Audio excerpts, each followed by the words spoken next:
जी अस्सलाम वालेकुम, welcome to rise and shine on 365 news. मैं हूं नादिया खान, मेरे साथ है ज़ोहेब हसन और हमारा शो होता है, मॉर्निंग शो है ये 365 न्यूज पे, मंडे टू फ्राइडे 9 से 11। हमें जरूर ज्वाइन किया करें, लाइव बड़ा मजा आता है, लेकिन अगर मिस हो गया तो आप यूट्यूब पे भी देख सकते हैं। बिल्कुल ऐसे ही। वैसे आप क्या बैन कैच नहीं कर सकी आप?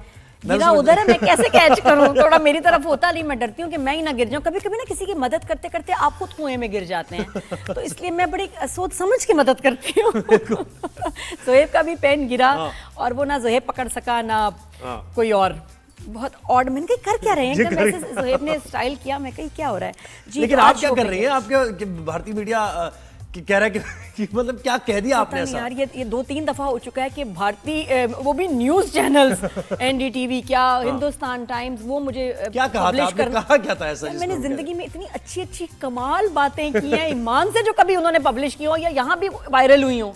और वो जो एक आध जो होती है ना, जो वैसे एम ही बात में कर जाती हूँ शोबिस के आर्टिस्ट से रिलेटेड। पहले मैंने पाकिस्तानी आर्टिस्ट अपने स्टार्स के बारे में बात की कि जी वहाँ उनके लिए वो एक थ्रेट है, because they such good actors, तो वो उनको हमेशा ही डिस्करेज करेंगे। दूसरा भी हानिया की बात की मैंने कि भी वहाँ की जो पीआर है उसके काम आएगी नहीं, she is just wasting a time, क्योंकि वो इतनी बड़ी स्टार है, यहाँ कोई जरूरत नहीं है। वैसे उसके ड्रामे देखते हैं, लोगों का मसला नहीं, लेकिन सियासत बहुत है।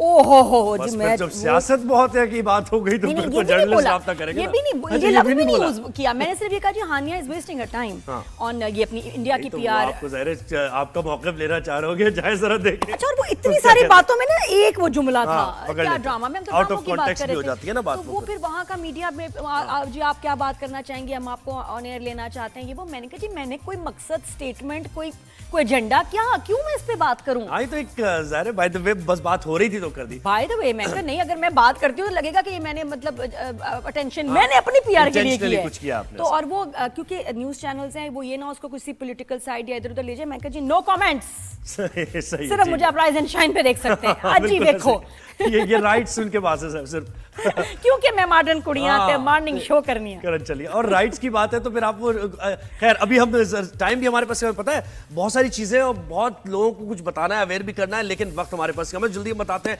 पहले आईपीएल की बात होगी, पीएसएल की बात होगी और कैनाल इशू भी हम डिस्कस करेंगे, ओवरसीज पाकिस्तानीज भी, और क्या क्या है शो में। अरे आज हम फैसल कुरैशी से बात करेंगे, आज फिर वायरल के हम करीब हैं।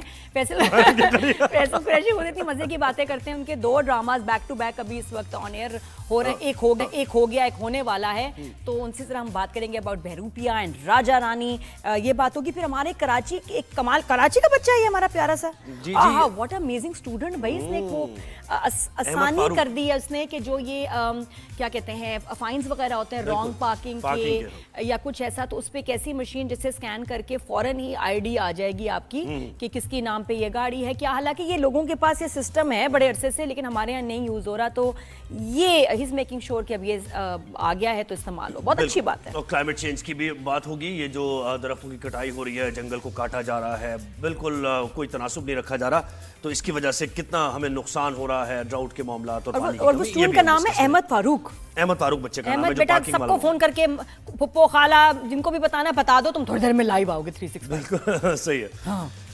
अच्छा जी, अभी हम क्रिकेट की बात करें फिर। अच्छा, पाकिस्तान विमेन टीम ने भी मुझे बता रहे हैं कि थाईलैंड को हरा के वर्ल्ड कप के लिए क्वालिफाई कर लिया है। अच्छा, वीडियो कुछ और चल रही है। अमजद फारूकी कौन है?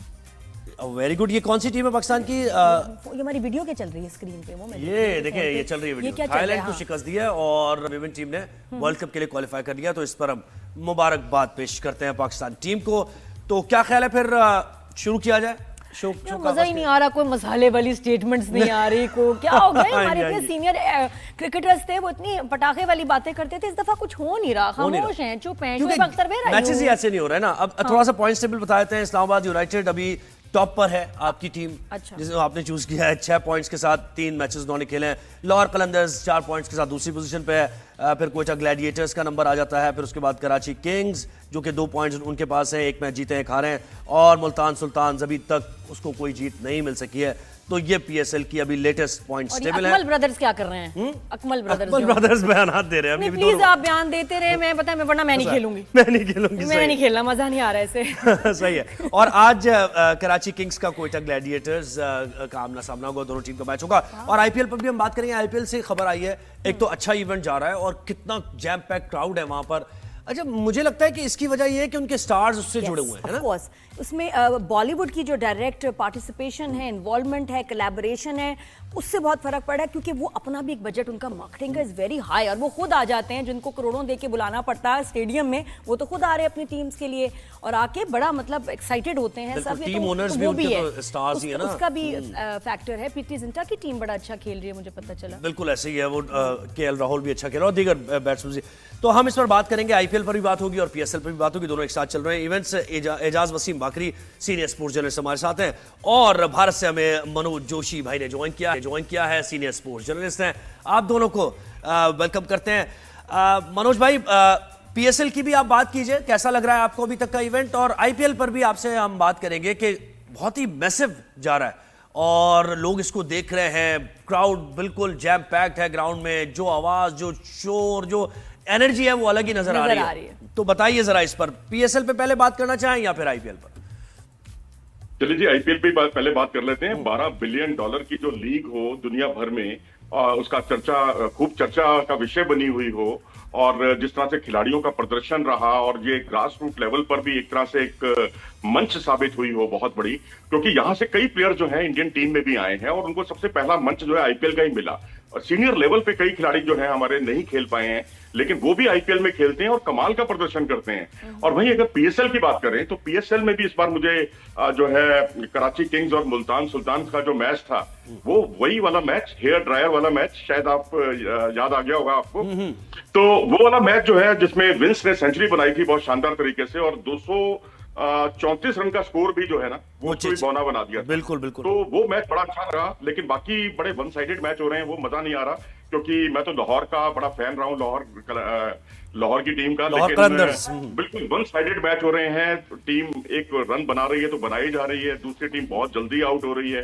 तो मैं समझता हूँ कि शायद आगे आने वाले मैचों में और ज्यादा रोमांच आएगा। अच्छा मनोज भाई, ये जब ऐसी बड़ी लीग्स होती हैं तो उसमें कुछ ना कुछ स्कैंडल्स भी साथ साथ होते हैं, तो कुछ बेटिंग के बारे में भी, मैच फिक्सिंग के बारे में हर दफा कुछ ना कुछ सुनने में आता है। इस दफा कुछ है ऐसा? कुछ हैदराबाद से खबर आई है कि कोई इस तरह, फिर बीसीसीआई ने उस पर इकदाम भी, उन्होंने कहा कि इनसे राब्ता ना किया जाए और इस तरह का। इस तरह की घटनाएं ना हो ना, इसके लिए बीसीसीआई अभी से ही सजग हो गया और उसने सारी जितने भी फ्रेंचाइजी ओनर्स हैं सबको अलर्ट जारी कर दिया है। उसने प्लेयर्स को भी बोल दिया है, स्पोर्ट्स स्टाफ को भी बोल दिया, और यहाँ तक कि कमेंटेटर्स तक को भी बोल दिया कि कोई इसमें इन्वॉल्व ना हो। क्योंकि अगर आपसे कोई संपर्क करता है, कांटेक्ट करता है और उसके बाद आप चुप रह जाते हैं, जैसे कि जयसूर्या के मामले में हुआ था, मोहम्मद नवाज के मामले में हुआ था कुछ साल पहले पीएसएल में, या कई और खिलाड़ी भी हैं, आईपीएल के भी कई खिलाड़ी हैं, बिल्कुल ऐसे ही है। आईपीएल के भी कुछ खिलाड़ी हैं। मैं देखिए किसी एक पर मैं सिंगल आउट नहीं कर रहा। वो अगर आपसे कोई कांटेक्ट करता है तो आपका फर्ज बनता है कि जो एंटी करप्शन ब्यूरो है, यूनिट है, उसको बताएं आप, और उसको या बीसीसीआई को कि किसी भी अधिकारी को जो गवर्निंग काउंसिल से जुड़ा हुआ है आईपीएल की, उसको आपको सूचना देनी होगी, बताना होगा।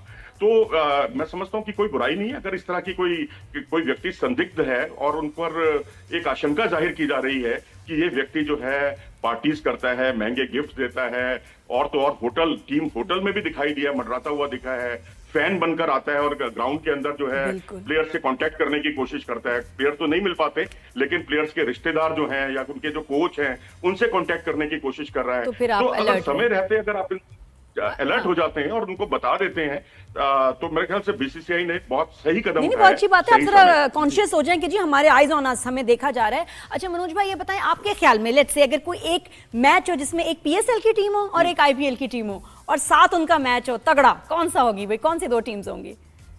देखिए जी, मैं तो अपनी दोनों फैन, मैं थोड़ा बायस्ड हूँ इस मामले में। मैं मुंबई इंडियंस का बहुत बड़ा फैन हूँ, हालांकि मुंबई से मेरा कोई संबंध नहीं रहा। मुंबई मेरी पहली जॉब थी, इसलिए मैं मुंबई की बड़ी कदर करता हूँ, मुंबई इंडियंस। और पीएसएल से कौन सी हो टीम? लाहौर कलंदर। क्या बात है! तो मुंबई किंग्स, मुंबई इंडियंस और लाहौर कलंदर्स, मुंबई इंडियंस और लाहौर कलंदर।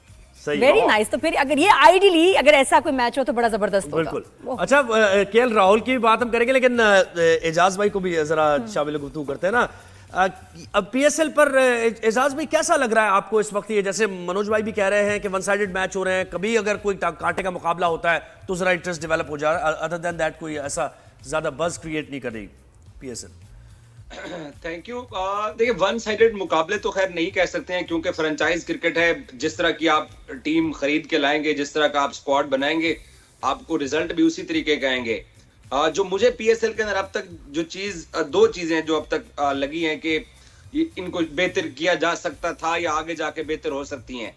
एक तो पीएसएल में जो इस वक्त बॉलिंग देखने को मिल रही है, देखें शाहीन और हारिस तो पाकिस्तान टीम में खेलते हैं, या पेशावर ज़ल्मी को देख लें तो उनकी पूरी लाइनअप के अंदर एक आपको सुफियान मुकीम नजर आता है जो कि बेहतर बॉलर है। आप मुल्तान का स्क्वाड उठा के देख लें, वो बाबा क्रिस जॉर्डन, हमने वो डेविड विली जिनको इंग्लैंड ने आज से 2 साल पहले कॉन्ट्रैक्ट देने से इनकार कर दिया है, तो हमने उस तरह के बॉलर्स नजर नहीं आ रहे हैं जो कि पीएसएल की पहचान हुआ करती थी। आईपीएल एक $1 बिलियन की मार्केट है, वो बड़ी लीग है, वहां पे फ्रेंचाइजेस ऑनर्स जो हैं वो महंगे प्लेयर्स खरीदते हैं, इसमें कोई शक नहीं है। हम पाकिस्तानियों को ये मानना चाहिए कि आईपीएल आसमान पे पहुंची हुई है, लेकिन पीएसएल का जो अगर वो मालियत के अंदर कम लीग थी, लेकिन बॉलिंग क्वालिटी की वजह से पीएसएल को ये एक हैसियत थी कि यार ये दुनिया की दूसरी लीगों के अंदर शामिल होती है। माली एतबार से नहीं कह रहा हूँ, क्वालिटी के एतबार से, फास्ट बॉलिंग के, वो इस साल मुझे कम दिखाई दिया है। अब देखें इसमें पाकिस्तान क्रिकेट बोर्ड को हम कैसे कसूरवार करार दे सकते हैं। अब यहां से अंदाजा लगाएं कि मुल्तान सुल्तान ने बाय किया मोहम्मद हसनैन को, जो कि पाकिस्तान का हारिस और शाहीन के बाद, नसीम के बाद चौथा बड़ा पेसर है पाकिस्तान की मौजूदा क्रिकेट में। उसको बेंच पे बिठा के उसको परसों तरसों मैच दिया, उसमें भी सिर्फ 2 ओवर दिए गए हैं।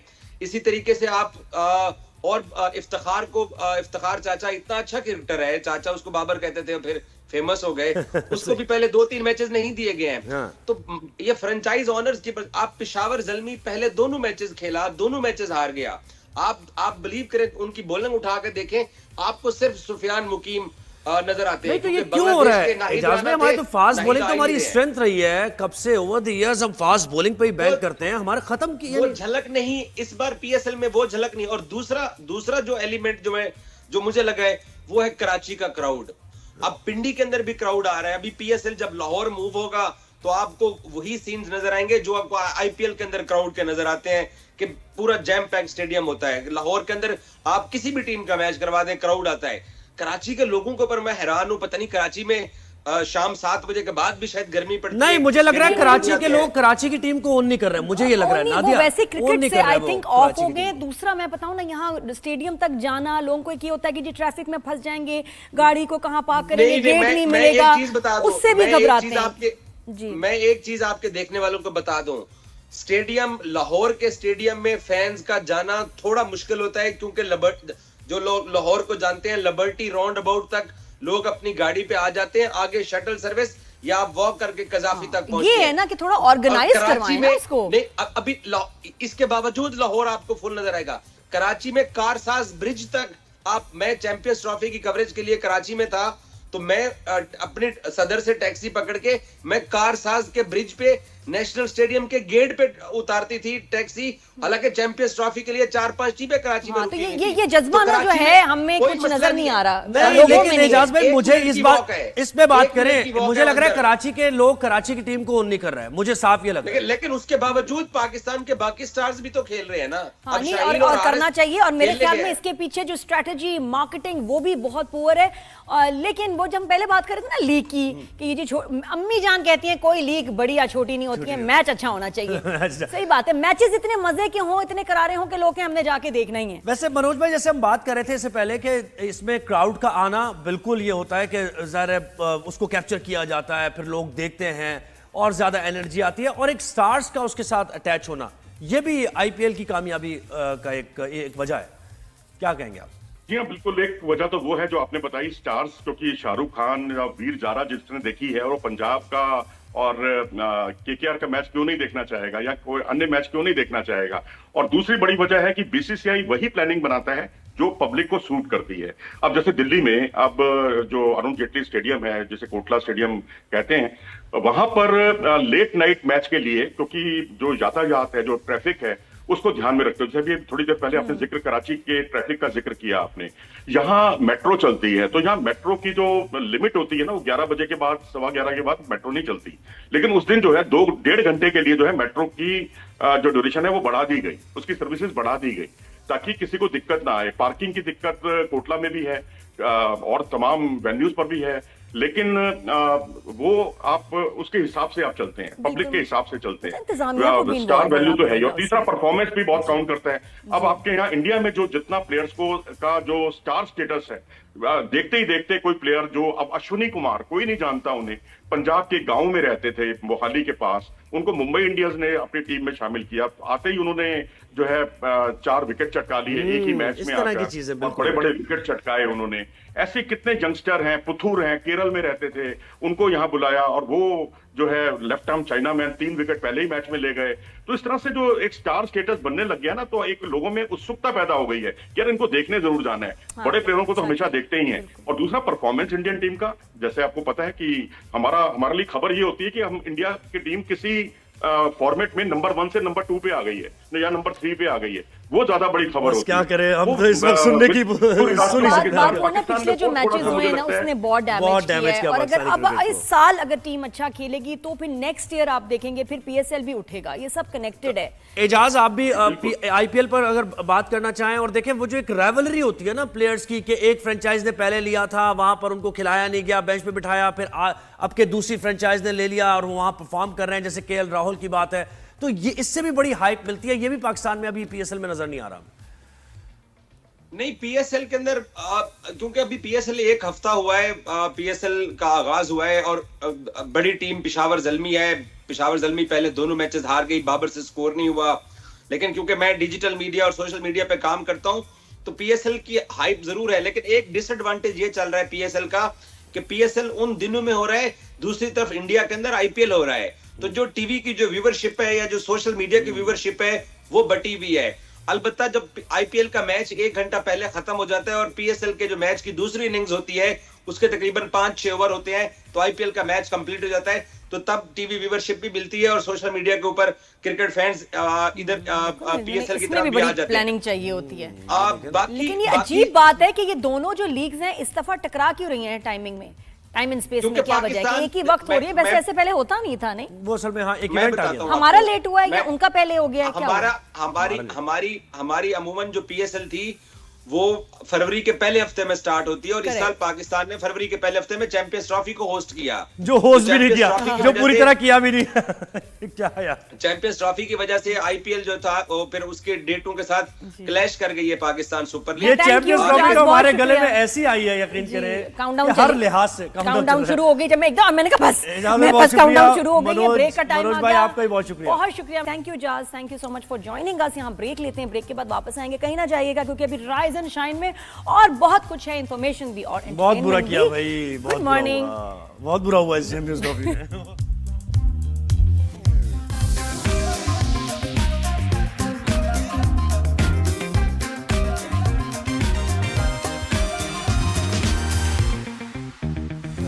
Welcome back after the break, rise and shine में वेलकम। और अभी हम थोड़ी सी बात करते हैं, कुछ खामोशी से है, टैरिफ पे जरा बात हो जाए। वैसे क्या चल रहा है, क्या कौन सी बयानबाजी कहां तक पहुंची चाइना और ट्रंप ने अब 245% मतलब जो है, क्या ऐसे है क्या ये नंबर? क्या अच्छा, मैं तुम्हारे पहले ये ऐसे कैसे ऐसी की तैसी, अच्छा 10 और हाँ। एलो जी 5 और 50 और, मतलब ये कि ऐसे चल रहा है कि जैसे पॉकेट में से ना नंबर्स निकल रहे हैं। लेकिन मैं कल एक वीडियो देख रही थी वेरी फनी, जिसमें यूके के एक एंकर पूछ रहे हैं, चाइनीज कोई, मुझे समझ नहीं आई कौन, कोई है, हाँ कोई रिप्रेजेंटेटिव थे उनके, उनसे पूछा कि जी एक लफ्ज में बताएं कि यूके चाइना के लिए क्या है, कंपेटिटर, थ्रेट। कहते हैं एक्सक्यूज मी, कौन सा कंपेटिटर, कौन सी थ्रेट? बहुत है about it. But he said कि we are the largest manufacturers, गाड़ियों में, इलेक्ट्रॉनिक्स में, हर चीज में आपका हमारा मुकाबला क्या है, हम किस चीज में? और जो वो बोला है, और उसके बाद एंकर के जो रंग उड़े, उसने कहा कि जी हम इस चीज में लीडर हैं, हम उस चीज में लीडर हैं, इसमें we have no competition with UK. तो जाहिर है पूरी वर्ल्ड इकोनॉमी को उन्होंने जो है कैप्चर किया हुआ है, इसी वजह से तो ट्रंप को मुश्किल पेश आ रही है ना कि चाइना के साथ कैसे नेगोशिएट करना है। वैसे पता गरूर बुरा लगता है, लेकिन जब आपकी कौमियत पे बात आए तो उस पे गरूर अच्छा लगता है। जब आप अपने मुल्क के लिए, अपनी नेशनैलिटी, उसकी पावर, उसकी स्टेबिलिटी पे गरूर अच्छा लगता है। बिल्कुल ऐसे ही। लेकिन देखिए दुनिया में नादिया बड़े अजीब से वाकयात हो रहे हैं और तशवीशनाक भी हो रहे हैं। यमन की जो तेल की बंदरगाह है उस पर अमरीकी फजाई हमला किया गया, 38 अफराद उसमें जहाँ भाग भी हुए हैं, 102 जख्मी भी हो गए। और ट्रंप ये कह रहे हैं इस सिलसिले में कि ये हौसी बागी जो हैं इनकी ये तेल की सप्लाई थी जिस पर हमला किया गया। तो वो फिर ईरान को भी थ्रेटन कर रहे हैं। वो कह रहे हैं कि ईरान का अगर ये जौहरी प्रोग्राम रोल बैक ना किया उन्होंने तो फिर हम इस पे मजबूर होंगे कि हम उन पर ईरान पर मैं हैरान हूँ, कितनी बड़ी ट्रेड वॉर चल रही है, इतनी टेंशन है, उसमें ये काम भी आप कर रहे हैं और आप कह रहे हैं कि जी वॉर से बहुत इकोनॉमी को नुकसान हुआ है, अब यूएस वॉर में नहीं जाएगा तो ये क्या कर रहे हैं? बिल्कुल। एंड पता है किसी के सीट संभालते इतनी जल्दी अगर ये चीजें हो, 1 साल तो उनको लगता है संभलने में, नहीं, इसका मतलब एक प्री प्लान था। बिल्कुल, उन्हें कुछ This समझ या was तो उन्हें the समझ नहीं आ रहा agenda. या प्री प्लान था, बिल्कुल ये कहा जाएगा। तो अजीब इंटरनेशनल जो पॉलिटिक्स है या इवेंट्स हो रहे हैं इन पर तो हम बिल्कुल बात करते रहेंगे, लेकिन हमारा भी तो एक इशू है ना, ये जो चल रहा है पाकिस्तान में सिंध के पानी से मुताल्लिक, और ये जो कैनाल का इशू चल रहा है, चोलिस्तान में जो कैनाल निकाले जा रहे हैं इस पर सिंध को बड़े तहफ़्फ़ुज़ात हैं। नासिर हुसैन शाह सीनियर वज़ीर, उन्होंने भी बयान दिया इस पर। उन्होंने तो कह दिया कि सुर्ख लकीर है ये, यानी कि जैसे कहते हैं ना कि बस इसके यहाँ ये हमारी समझो थ्रेश होल्ड है, ये इसको क्रॉस नहीं किया जा सकता और ये हमारी ज़िंदगी और मौत का। ये एक बार फिर देखें, एक लीडर की तरफ से बयान आया है सिंध के, तो ये बड़ा सीरियस मामला है जिस पर बात हो रही है। और तो बात वो है कि जितना डिले करेगी फेडरल गवर्नमेंट अनाउंसमेंट करने में कि ये प्रोजेक्ट आगे नहीं जाएगा, उतने ही जो है ये स्ट्रेस टेंशन बढ़ती जाएगी। बिल्कुल ऐसा ही है। तो अब ये सिंध के जो एतराज़ात हैं, इसको क्या इसके बारे में कोई सोचा जा रहा है या नहीं सोचा जा रहा? हमेशा हमारे शो पर रोज़ाना की बुनियाद पर हम सिंध का मौक़िफ़ लेते हैं और पूछते हैं कि क्या पेशरफ्त हुई है। तो इस वक्त भी तर्जुमान सिंध हुकूमत अली राशिद ने हमें ज्वाइन किया है। अली भाई वेलकम करते हैं आपको शो पर। बताइए क्या कहाँ तक पहुँचा ये कैनाल का मामला, और आपकी बात सुनी गई, जलसा भी आप करने जा रहे हैं, इस पर भी बताइए कि क्या प्लान ऑफ एक्शन, क्या लाहेअमल है आपका? देखिए बिल्कुल बात चल रही है और मेरे ख्याल से सागदार साहब की तरफ से भी एक बयान आया था कि बिल्कुल जो है मुशावरत से बात होगी और बात मसले का हल निकाला जाएगा। और मैं भी इसी चीज़ में बिलीव करता हूँ कि let's be part of the solution not part of the problem. तो उसके हवाले से देखिए एहतजाज हमने रखा है आज हैदराबाद में और फिर दीगर शहरों में भी होगा, इसलिए कि जाहिर सी बात है एक अच्छा और मज़े की या हैरान कुन बात मैं आपको ये बताऊं कि ये अनाउंसमेंट तो कर दिया, मगर जो तकाज़े हैं का आईनी उसमें उन्होंने वो फॉलो नहीं किए। हमें तो ये भी कोई शिकायत नहीं कि कोई नाजायज़ है या फ़ायदे नुकसान की बात तो बाद में आती है, पहले एक प्रोसीजर होता है, आइन जो आपको दिया हुआ होता है। जी पार्लियामेंट है, पार्लियामेंट ने ये फोरम बनाया है, उसकी आप PSDP बनाओ, एक्निक से अप्रूव करवाओ, फिर उसको उस फोरम पे लाओ, फिर बाकी सूबों से मशावरत करो, फिर उसको अप्रूव कराओ, फिर उस पर काम आप स्टार्ट करो। मतलब उन्होंने कोई आइनी तकाजे इस पे पूरे ही नहीं किए उनके पास। अब देखिए, अब हम ऐसे अपने पार्टनर्स या स्टेक होल्डर्स को क्या समझाएं जिन्होंने कोई चीज़ हमारे सामने रखी ही नहीं। उन्होंने अभी तक उसकी PSDP नहीं बनाई हुई कि उसकी फिजिबिलिटी क्या है, कैसे होगा, क्या होगा। अभी एक सोच था, उनके जहन में ख्याल आया, उन्हें बयान कर दिया कि ऐसा हम करना चाहते हैं, और उस पर पूरे मुल्क में शोर मच गया। और ये आप नोटिस करेंगे। तो मुझे बताएं कि खुद वो क्यों करेंगे अली भाई? आपने यानी इसको एनालाइज किया कि ऐसी सूरत हाल में जब एक ऑपोजिशन बाकायदा मौजूद है पाकिस्तान तहरीक इंसाफ की सूरत में, और इतने कोई आइडियल सियासी सूरत हाल भी नहीं चल रही है, ऐसी सूरत हाल में एक नया महाज खोल देना, जो जमात आपकी सपोर्ट भी कर रही है जमहूरियत की बहाली के लिए, तो ये कोई अक्लमंदाना सोच तो नहीं है? हाँ बिल्कुल, मैं ये आपसे मैं एग्री करता हूँ। अक्लमंदाना सोच बिल्कुल नहीं है। और वो उसमें भी सिर्फ ये इस चीज़ जो आपने कहा उनके करने से कि उनकी जो पोजीशन है हुकूमत जैसे बनी हुई है, वो कहाँ खड़े में हैं, उसके अलावा भी अक्लमंदाना सोच बिल्कुल नहीं है। उसके अलावा भी अगर आप उस प्रोजेक्ट को ही देख लें, वो भी खुद कोई ख़ास अकल का मुजाहिरा नहीं करता। वो भी इंटरनेशनल ऑर्गेनाइजेशन है, मैं अब सिंध हुकूमत की एज ए शहरी उसकी मैं बात ही नहीं करता। मैं आप कह रहा हूँ इरसा जो है एक इम्पार्शियल बॉडी है, उसने भी उस पर एतराज़ लगा दिए हैं। जितनी भी ये इंटरनेशनल ऑर्गेनाइजेशन जो पाकिस्तान में काम कर रही हैं इम्पार्शियल, ना वो सिंध की हैं, ना वो पंजाब की हैं, ना पाकिस्तान की हैं, इंटरनेशनल है और इंटरनेशनल लॉ को देखती हैं, उन तक ने बयान दे दिया है कि दिस इज़ एक तो अ violation of international law and secondly it is not feasible. ये चीज़ बनने से पाकिस्तान को, फॉरगेट अबाउट सिंध और पंजाब, पाकिस्तान को ज़्यादा नुकसान होगा फ़ायदे से। अगर ये सब चीज़ें सामने आ गई हैं तो आई एम श्योर कि अक्लमंदाना सोच उस वक्त नहीं हो तो फिर जी। तो अली कोई डेडलाइन नहीं आप इनको दे देते कि जी ये एक डेट है, यहाँ तक हमें बस हमें इस पे फाइनल जो है जजमेंट चाहिए बस? आप बहुत अच्छी बात की नादिया, मैं आपको बताऊं डेडलाइन उस सूरत में देते हैं कि अगर ये कोई चीज़ सामने लाए, अब मैं आपसे कहूँ कि जी मैं आपके पास मुझे आना है नादिया कि जी ये मैं एक एप्लीकेशन ला रहा हूँ, सही। इस पे आपका साइन चाहिए अप्रूव करने। आपने वो एप्लीकेशन कह दिया कि आप ला रहे हैं, आपने पूरी दुनिया को बता दिया, एप्लीकेशन अभी तक हमारे पास आई नहीं है अप्रूव करने के लिए। तो डेडलाइन तो हम जब दें कि अगर इन्होंने ये सब चीजें हमारे पास ले आए हों और ये इस पे यानी काम हैरान कुन बात हो रही है अब कि तक इतनी तो इस पे बात हो रही है और अभी तक ऑन पेपर्स कोई ऐसी चीज ना आपसे डिस्कस क्या यानी। हाँ, लेकिन ये जी, कि लेकिन- ऑन ग्राउंड अभी तक कोई चीज शुरू तो नहीं हुई है ना, कि जी लगे कि उस एरिया में कुछ कनाल का काम नहीं। शुरू तो नहीं, गॉड फॉरबिड हुआ कुछ। पेपर पे भी नहीं हुआ। शुक्र। आपको ये मैं आपको बताऊं, बस बात बदबद चल रही है। नजर रखिएगा बस। मैं नजर हमने सब कुछ रखा हुआ है, बेफिक्र ये अच्छा, एक खैर पीपल्स पार्टी के लिए बड़ी ये खबर है क्योंकि काफी अरसे बाद, क्योंकि जब अवाम में जाते हैं तो आपको पता चलता है कि लोगों की पल्स क्या है, और जिस हलके में आपको ये बाई इलेक्शन में कामयाबी मिली है, उमरकोट का हलका, यहाँ ऐसा भी नहीं है कि वन साइडेड अफेयर था, वहाँ दूसरी जमात भी आपको पता है जीडीए वगैरह, लेकिन आपने सीट निकाली है 213 में, तो कितना ये बूस्ट मिला पीपल्स पार्टी को कि हम जिस तरफ जा रहे हैं, जिस सिमत में जा रहे हैं बेहतर है वो? देखिए लोग कहते हैं आप 14 साल से हुकूमत में, 17 साल से हुकूमत में, कोई वजह है हुकूमत में होने की ना। तसलसल से वाहिद पीपल्स पार्टी एक जमात है जिसकी हर इलेक्शन में, जनरल इलेक्शन में सीटें बढ़ती जा रही हैं, कोई वजह होगी। अब देखिए टॉक शोज बहुत होते हैं, ऐसे लोग भी होते हैं जो हमारे मुखालिफ होते हैं, वो तनकीद करते हैं, मैं उनका नुमाइंदा हूँ, तर्जुमान हूँ, मैं तारीफ करूंगा, मगर असल फैसला कौन करता है कि एक पार्टी की परफॉर्मेंस क्या रही है। इलेक्शन, उसकी सीटें बढ़ रही हैं, उसके वोट्स कम हो रहे हैं, और यही फिर से साबित हो गया। आप ये देखें, ये सिर्फ जीडीए नहीं थी, जीडीए फंक्शनल काफी 14-15 तकरीबन जमातें थी, बिल्कुल ऐसे छोटी, इंक्लूडिंग पीटीआई, वो और उनको हमने 50-60-70 हजार की लीड से हराया है। 1.5 लाख 1,60 लाख वोट पीपल्स पार्टी को पड़ा है। जलसे की बात कर लें, आजाद जो आज जो हुआ है। है अच्छा आज खुद ही वो उनको पड़ा है, तो आप देख लें मतलब कि कंपटीशन ही नहीं है ना कोई।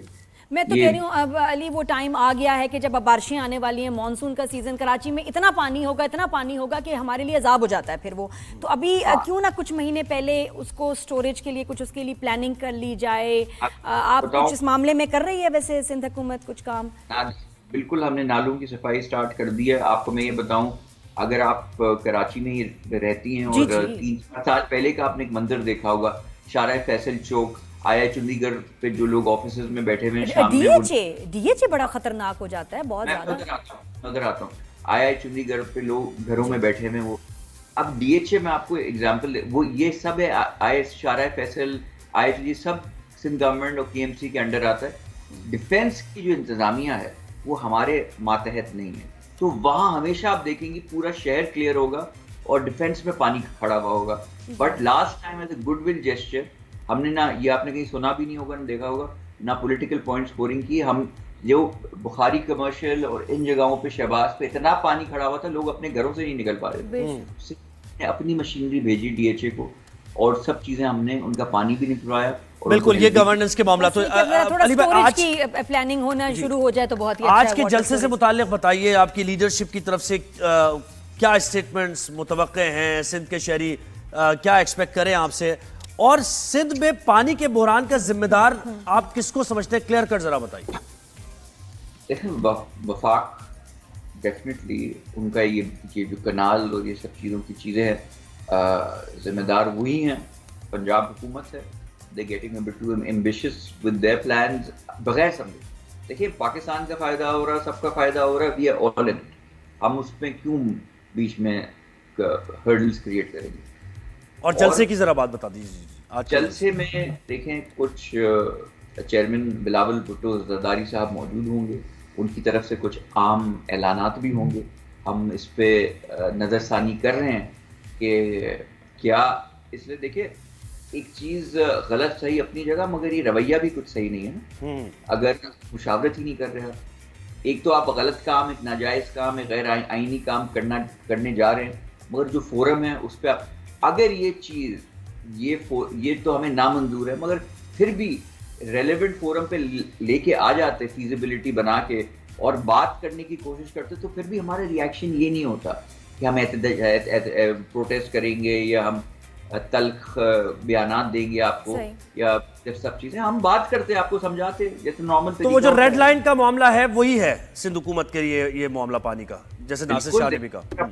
हुकूमत कैसे बनी हुई है वो तो हर कोई जानता है ना।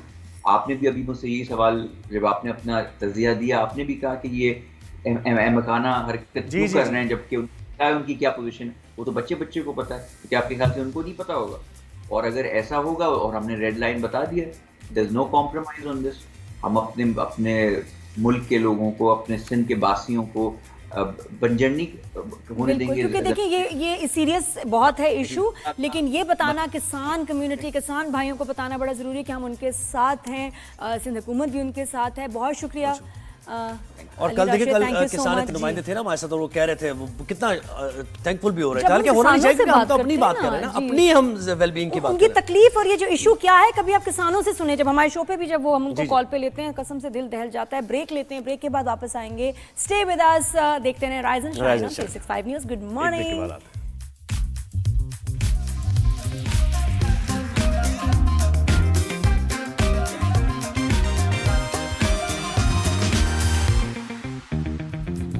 Everyone, good morning. वक्त का मुकाबला सख्त, ऐसे शो आज भाग रहा है माशाल्लाह, मुझे लग रहा है नहीं भाग ही रहा है, भाग ही रहा है इतना। आज फ्राइडे भी है भाई, 2 दिन की छुट्टी है। ये तो मुझे, ये तो खुशी अलग ही खुशी है। अरे मैं तो मिस भी करती हूँ, मैं तो सीरियसली आप लोगों सबको मिस करती हूँ, और फिर मैं अपने आप से बातें करना शुरू कर देती हूँ। आपको घर में कोई नहीं मेरे सुन रहा होता है तो मैं अपने आप से बातें करती हूँ, न्यूज़ सुना रही होती हूँ अपने आप को।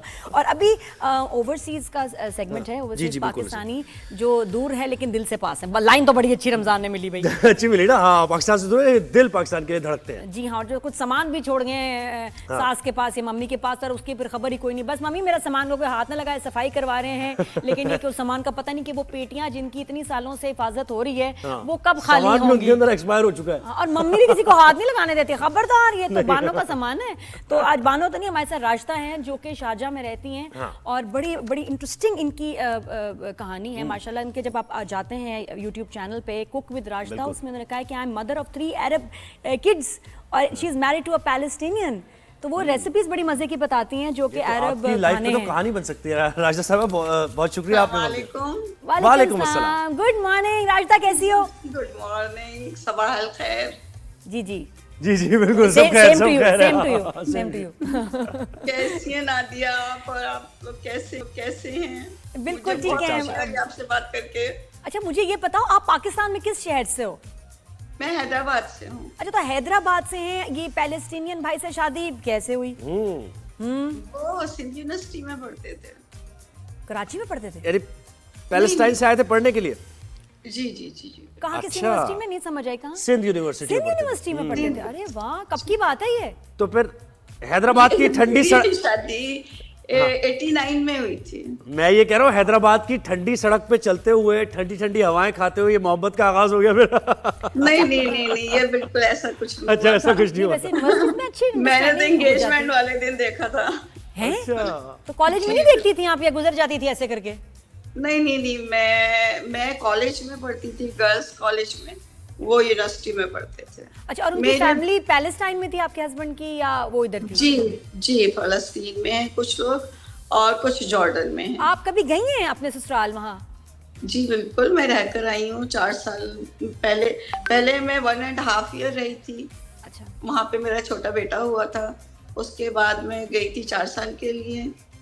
तो बस तो हालात तो पैलेस्टाइन के खराब ही चल रहे हैं, बहुत अरसे से चल रहे हैं, लेकिन पिछले 1.5-2 साल से जो हालात है उस वक्त, जी बिल्कुल, मैं नॉर्मल हालात की बता रही हूँ। जब मैं गई थी तो उस वक्त ये था कि हमारे घर में रात के 3 बजे 2 बजे दिन के अंदर, यानी कि 10-10 15-15 जो यहूदी फौजी हैं वो लाइन से घुस आते थे, यानी ऊपर से आते थे, कभी छत पे से आ जाते थे, कभी गेट अगर नहीं खटखटाएं यानी नहीं खोलें तो वो फिर बम्प लगा के फाड़ देते हैं। अरे नहीं, और क्यों? यानी कोई जस्टिफिकेशन नहीं, बस घुसना है, कोई रेड करना है, क्या करना है? नहीं, मर्जी है। एक दफा तो रात के टाइम जो 3 बजे जी उन्होंने गेट खटखटाया, हम लोग सब सो रहे थे, सर्दी शदीद, वहाँ पे बर्फबारी बहुत होती है।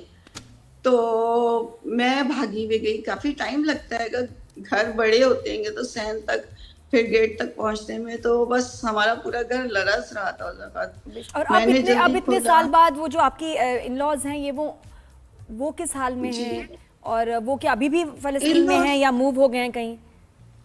नहीं, इन लॉज की तो डेथ हो गई है, मगर मेरे हस्बैंड के सारी फैमिली यानी कि वो भाई वगैरह भाभियां सब वहीं होती हैं, बहनें। तो ये तो आपने सब उस वही- वक्त की बात बताई कि जब वॉर उस तरह नहीं थी, तब ये हो रहा था कि 90s रेड होते नहीं, थे। आज से तकरीबन समझिए कि 90s में 13 इयर्स पहले की नहीं बात ठीक है, बताई। मैं यही कह रहा हूँ ना, 13 इयर्स पहले ये हालात तो नहीं थे ना जो आज है। तो आज क्या हो रहा होगा वहां पे? आज तो असल में हम लोग जो हैं वो अल खलील में रहते थे, ये गजा में हो रहा है, मगर अल खलील में भी बहुत ज्यादा प्रेशर है इस वक्त ना। ये जो यानी कि वेस्ट बैंक जो है उस जी जी, साइड वेस्ट पे। बैंक, बिल्कुल बिल्कुल। जी जी, तो वहाँ पे भी काफी प्रेशर, नॉर्मल प्रेशर रहता है, यानी कि यानी मैं तो 2 महीने तक अपने बच्चों के ऊपर ऐसे हाथ रख के सोती रहती थी कि अगर इनको कुछ हो गया तो मैं जिम्मेदार होंगी, क्योंकि मैं दुबई से सीधी वहां पहुंची थी, तो मुझे बहुत बुरा लगता था। यानी आवाजें आती थी, यानी तकरीबन रोज के हिसाब से कोई एक घर फट रहा होता था बॉम्ब से। वो लोग आते थे और 5-6 मिनट देते थे कि घर से बाहर निकले, हमने बम लगाना है, तो वो फाड़ देते थे। तो राजना, मुझे एक चीज़ बताएं कि एक ये भी कंसर्न कि आपके हस्बैंड का जो होम कंट्री है उसके साथ ये हाल, ऊपर से जहां आप अभी रह रही हैं वहां भी आपको नेशनैलिटी नहीं मिल सकती। तो एक होता है ना कि आप सेफ्टी सिक्योरिटी एज एन आपकी नेशनैलिटी के No हिसाब man's से, land वाली बात है हाँ, ना। तो आप वो क्या सोचती हैं कभी कि भाई आप किस मुल्क में आपको लगता है कि आप आराम से सुकून से मुस्तकिल रह सकती हैं? मुस्तकिल तो सारी बात है, इंसान अपनी ही कंट्री में रहता है, पाकिस्तान में ही रहूंगी मैं इंशाल्लाह। तो रजना, आपने मगर अपने यहाँ- हस्बैंड को नहीं कहा कि आ जाए वापस, पाकिस्तान आ जाएं या फिर हाँ, क्योंकि वापस? वहाँ उनके लिए मुश्किल, यहाँ भी देखिए नहीं, यूएई में आप नहीं। सारी जिंदगी गुजार दें, नेशनैलिटी तो आपको Nationality मिलनी नहीं कोई मिलेगी, नहीं। तो फिर आपको एक होता है कि यार नहीं। हम कहाँ जाएंगे? जी जी, तो मैं तो इंशाल्लाह पाकिस्तान में इंशाल्लाह कराची आऊंगी मैं। अच्छा, और तो भाई की वहीं- भी नेशनैलिटी इस तरह हो सकती है यहाँ? वैसे मुझे नहीं पता क्या प्रोसेस है। हो तो सकती है मेरे ख्याल से, क्योंकि मेरे बच्चों की हो गई है जी, जी, जी। नेशनलिटी पाकिस्तान की। नहीं, अल्लाह आपके लिए आसानियां पैदा करे राजा साहबा, और जो आपके ज़रा ट्रॉमाज हैं, हम बस आपके दुख में, वो जो आपने देखा है उसमें अभी और तक रास्ता शरीक जी है। बहुत दिल की सारी बातें करें, लेकिन आपका जो ये चैनल है कुक विद रास्ता, उससे हम जरा कनेक्टेड रहेंगे, बड़ी अच्छी हाँ, रेसिपीज उसमें बात ही नहीं हो बताती हैं। सकी ना, एक ऐसी बात जी छिड़ गई जी, कि बिल्कुल ये बात ही ऐसी है, क्योंकि हमने हमेशा खबरों में सुना है, देखा है, लेकिन आज इन पर्सन किसी से आप बात करें और वो आपको बताएं कि उनके ऊपर क्या गुजरी है। ब्रेक के बाद वापस आएंगे और भी बातें करेंगे। थैंक यू सो मच रास्ता, बहुत बहुत आपका शुक्रिया, और हमारी दुआएं आपके साथ हैं। ब्रेक लेते हैं यहाँ पर।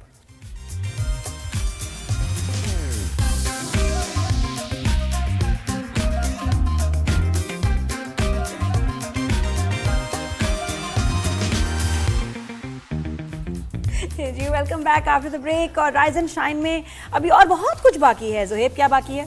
बहुत कुछ बाकी है। अभी हम उसकी बात करेंगे, डिफॉरेस्टेशन यानी जंगलात की कटाई हो रही है, ठीक है, जिसकी वजह से कितने नुकसानात हो रहे हैं, और इन नुकसानात का अंदाज़ा हम लगा रहे हैं मौसमियाती तब्दीली, क्लाइमेट चेंज को लेकर।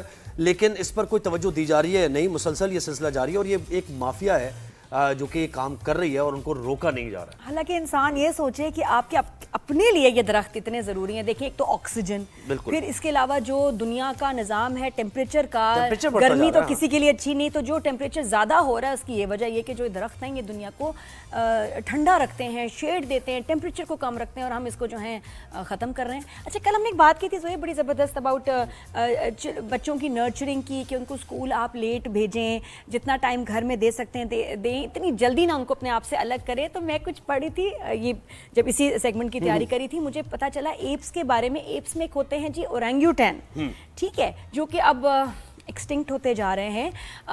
ये जो है ये 94% इनके जीन्स इंसानों से मिलते हैं। प्राइमेट हैं, एक हम तो भी वैसे ही प्राइमेट हैं। डार्विन की जो थ्योरी है वो तो जी। सब उस पे बहुत से लोग फॉलो करते हैं कि भाई ये एक एवोल्यूशन They're very smart. मैं एक वीडियो, कुछ ऐसा आप सोचो ओरेंगुटन इतना स्मार्ट है कि जंगल में थे तो कोई घर बना रहा था तो आरी का इस्तेमाल कर रहे थे, तो वो जब गए ओरेंगुटन ने भी आरी से लकड़ी काटनी शुरू कर दी। शुरू हो गया सिलसिला। एग्जैक्ट, बिल्कुल वैसे। और ये मैं आपको बताऊं इनका उसको मैंने कनेक्ट कैसे किया कि ओरेंगुटन के जो बच्चे होते हैं उनको वो 3 साल तक उनकी माएँ फीड कराती हैं, 8 साल तक वो माँ की गोद से अलग नहीं होता। और फिर भी जब इनको आपको पता है जंगलात की फिर ये जो बात है, जो आप दरख्त काट रहे हैं क्योंकि ये तो दरख्तों पे उनका रहते घर हैं, का यानी आप खत्म कर उनके रहे हैं ना, दरख्त उनका खत्म मस्कन करते हैं, खत्म फिर जो कर रहे हैं। पोचर जानवरों को मार देते हैं। कितने ये ओरेंगुटन मिलते हैं जो बच्चे जो बच गए, यतीम, माँ नहीं होती, दे आर बिल्कुल, ऑर्फन्स। ऐसे अब ही है। और वो बच्चे को आप किस तरह, जिसने 8 साल माँ से चिपक के रहना है, कुदरत की तरफ से अल्लाह का निज़ाम है, उसको फिर पालना उसको कितना कैसे। और मुश्किल है। बहुत सारी स्पीसीज ऐसी हैं जो कि खत्म होती जा रही हैं सिर्फ इसी वजह से कि क्लाइमेट चेंज हो रहा है। लिपर्ड्स की बहुत सारी नस्लें हैं, बहुत सारे बर्ड्स इस तरह के हैं जो आपको नहीं मिलेंगे। तो ये सारे इसके असरात हैं और इसके नतायज हैं जो इंसान भुगत रहा है, लेकिन अभी भी इंसान के अंदर वो शऊर नहीं आ रहा है। तो हम ये बात करेंगे कि कितना नुकसानदेह है ये हम सब के लिए और कितनी रियलाइजेशन इसमें हमें होनी चाहिए इस इशू हमारे के बारे साथ में। हैं भी एक्सपर्ट हैं जी, ना कोई? आफिया सलाम साहबा हमारे साथ हैं जो कि क्लाइमेट चेंज एक्सपर्ट हैं। तो इस मामले में आफिया साहबा बहुत शुक्रिया, आपने हमें वक्त दिया। ये जंगलात की कटाई का मामला हम खासतौर पर पाकिस्तान के तनाजुर में अगर बात करें तो हम इस सिलसिले में अवेयर हैं, क्या हम जंगलात की हिफाजत कर रहे हैं, दरख्तों की हिफाजत कर रहे हैं, और कितना जरूरी है ये करना, जरा बताइए। देखिए, आपका आखिरी सवाल जो है उसका तो बिल्कुल सीधा साधा एक जवाब है कि बहुत जरूरी है, इसमें तो कोई दो राय नहीं सही है। न एक्सपर्ट्स की राय है और ये एक आम सबको पता है कि भाई जंगलात का तहफ्फुज़ करना जरूरी है, दरख्त लगाने चाहिए हमें। लेकिन मसला ये है कि एक तो पाकिस्तान में जंगलात का कवर वैसे ही बहुत कम है। दुनिया भर में जो रिकमेंडेड कवर होता है लैंड एरिया से के तनासुब से वो 25% है, हमारा मुश्किल 2% के करीब है। एरिया जो है वो आपका 5% है कई डॉक्यूमेंट्स में, लेकिन उसके अंदर ट्री कवर जो है वो 2-2.5% से आगे मुश्किल बढ़ा है इतने सालों की कोशिशों के बावजूद। तो एक तो ये हमें रियलाइजेशन होनी चाहिए कि इसमें हमें बहुत ज्यादा जरूरत है जो अभी जंगलात मौजूद हैं उनकी हिफाजत की और जंगलात लगाने की। अच्छा, ये ज्यादा दरख्त कब काटे जाते हैं, ज्यादा कब काटे जाते हैं? जब सोसाइटीज बन रही होती हैं तब? वो तो बिल्कुल ऑब्वियस है कि जाहिर है कि हमने जो कुदरती वसाइल के ऊपर इंसानी पॉपुलेशन का प्रेशर है उसकी वजह से ही वो वसाइल जो है खत्म होते चले जा रहे हैं। तो सोसाइटीज की वजह से भी। दूसरा आप ये देखिए कि हमारे यहाँ वो जो वसाइल जो जरूरत है लोगों की वो भी तो उनको मुहैया नहीं है ना। जिन लोगों को खाना पकाने के लिए फ्यूल की जरूरत है उनके लिए क्या कोई मुतबादिल फ्यूल मौजूद है? क्या उन तक गैस पहुंचती है? क्या बायोगैस को हमारे मुल्क में उस तरह से प्रमोट किया गया है देही इलाकों में कि जहाँ पे वो अपने जो माल मवेशी तकरीबन हर एक के पास होते हैं, छोटे बड़े हर घर में, तो बायोगैस के वो इस्तेमाल करें बजाय इसके कि वो जंगलात को ख़त्म करें।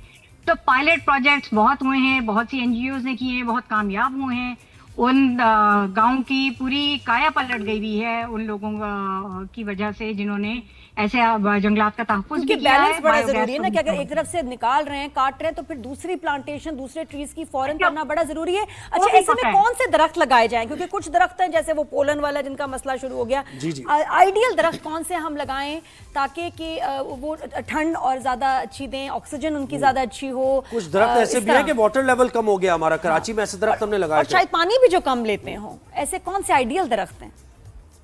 आइडियल हर वो दरख्त है जो आपकी इस सरजमीन का नेटिव दरख्त है, सही, जो कुदरत ने यहाँ पे किया है। हम एग्जॉटिक किस्म के पौधे लगाते हैं। आपने हाउसिंग सोसाइटी में दरख्त कटने की तो बात की, मैं तो उनमें जो दरख्त लग रहे हैं उसकी जरूर बात करना चाहूंगी कि हर जगह पाम लग रहे हैं। क्यों लग रहे हैं? क्या वो हमारे यहाँ का पौधा है? वो किसको शेड देता है? उस पर कौन से परिंदे वहां पे घोंसला बनाते हैं? उसका कौन सा फल है या फूल है जो कि आपकी आंखों को तरावट देते हैं, या फल है जो कि परिंदे खाते हैं? सही बात ये भी एक इम्पोर्टेंट चीज जो है वो आप बाहर ज़र मुबादला बाहर भेज के वो पौधे मंगा रहे हैं। आपके मुल्क से क्यों नहीं कोई और बाहर पौधे मंगाता? क्योंकि ये इंटरनेशनल प्रोटोकॉल्स के खिलाफ है। आपने नेटिव पौधे हर जगह लगाने। कई मुल्कों में तो आप अगर सब्जी के भी कुछ बीज ले जाना चाहें या आपको वो भी मना कोई इलायची दाने भी लेके जाएं तो आपके ऊपर पाबंदी लग जाती है एंट्री पे।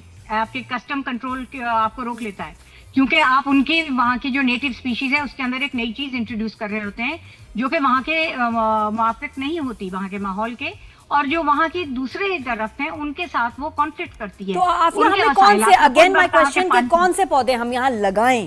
देखिए ये लगाने पूरी मैपिंग हुई हुई है, IUCN की, FAO, इन सब की मिलके एक बहुत जामे रिपोर्ट मौजूद है। आपको मैं वो उसका लिंक भिजवा दूंगी, आप उसको सर्च भी कर सकते हैं।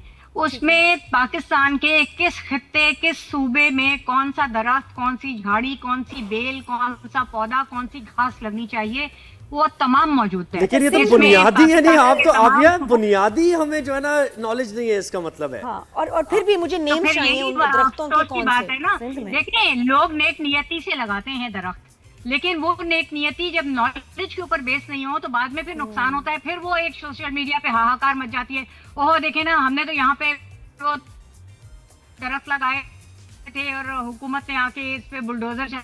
आपने क्या उससे पहले वो उस जगह का प्लान देखा था कि उसके ऊपर जो सड़क चौड़ी होगी, आपने उस जगह पे एक आपने अगर बाग लगा दिया तो वो तो अल्टीमेटली बुलडोज होगा।